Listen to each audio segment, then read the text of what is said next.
Ассаламу алейкум, урматтуу туугандар. Кыргызстанга келип алдык. Аллага шүгүр. Рахмат. Бошто агай көчөдө турабыз. Сиздерге Англияда канча иштеп келдик, канча чыгым кетти, расход кетти, ошону түшүндүрүп айтып берели деп турабыз. Аягына чейин көрүңүз.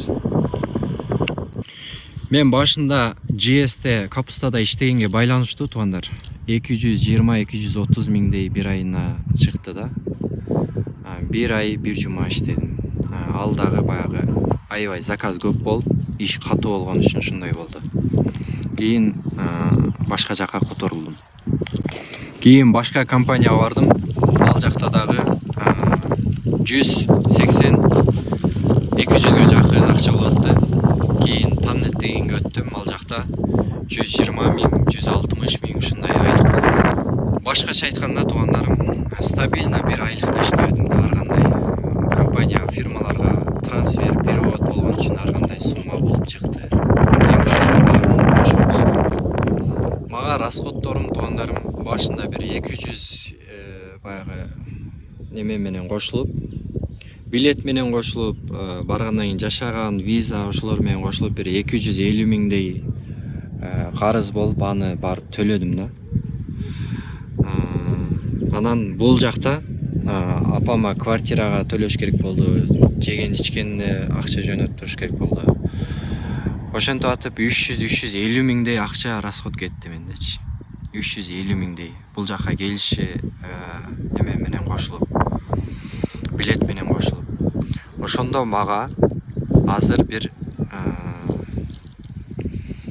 бир 500 миңге жакын акчам бар колумда.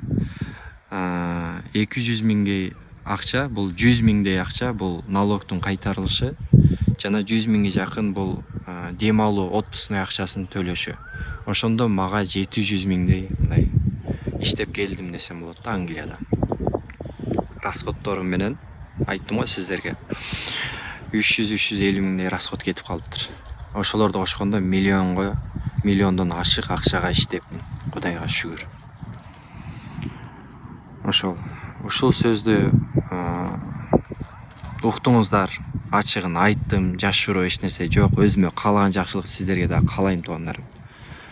Россияда ошол согушта болуп, депорт болуп, кыйналып жүргөнүңүздөр бар. Аны сезип турам. Өзүм да депорт болгон 5 жылга. Анан мурунку видеодо айткандай эле депорт ал жакта бармалып калып, согушка кетип калып жүргөн кичине аракет кылып, набор болсо наборду толтуруп, анкетаны толтуруп Англияга келип иштегениңиздер жакшыраак да. Англия болбосо дагы Кореяга барыңыздар, Европанын башка шаарларына барыңыздар. Сунушум ушул да. Ошол. Анан тапкан акчабыз берекелүү болсун. Көз тийүү деген нерсе бар. Паймор соосом айтат, көз тийүү ушундай нерсе. Төөнү казанга адамды көргө салып коет дейт да. Ушундай нерсе бар. Алла сактаган болсун. Ошол акчабызга дагы эми айтпай койсом болмок да. Көз тиет депчи. Эми сиздерге блогер болгондон кийин ачык айкын айтып берип турушум керек. Ошол сыңары мага жакшылык кааласаңыздар, машаллах деп жазып коюңуздар. Акчаң берекелүү болсун деп коюңуздар. Мага ошол жетиштүү туугандар. Сиздерге пайда жеткирген болсом, айтып берген болсом, мен максатыма жеттим. Тынч болуңуздар. Күлчөдөн, туулган жеримен сиздерге ысык салам. Алыста жүргөндөр Аллахым өзү колдогон болсун. Ассаламу алейкум.